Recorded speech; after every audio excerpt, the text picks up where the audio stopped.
որովհետև ռազմավարական գործընկերություն ենթադրում է, որ ոչ միայն կներեք Հայաստանը պետք է Եվրոպայի քամակը բռնի,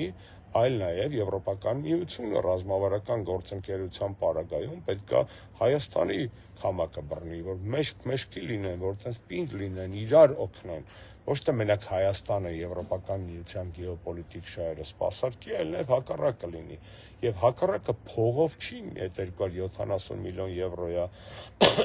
սուտի խոստացված 21 միլիարդն է կներեք, ռազմավարական գործընկերությունը չի ենթադրում փողային հարաբերություններ, դա փողի մասին չի, ոնց ասեմ, ոնց որ ընկերությունը, ոնց որ դուք ընկեր ունենաք, ընկեր, հարազատ, ձեր ծոցի ընկեր ունենաք, որը փողի մասին չի, որը բարոյականության մասին է, որը ձեր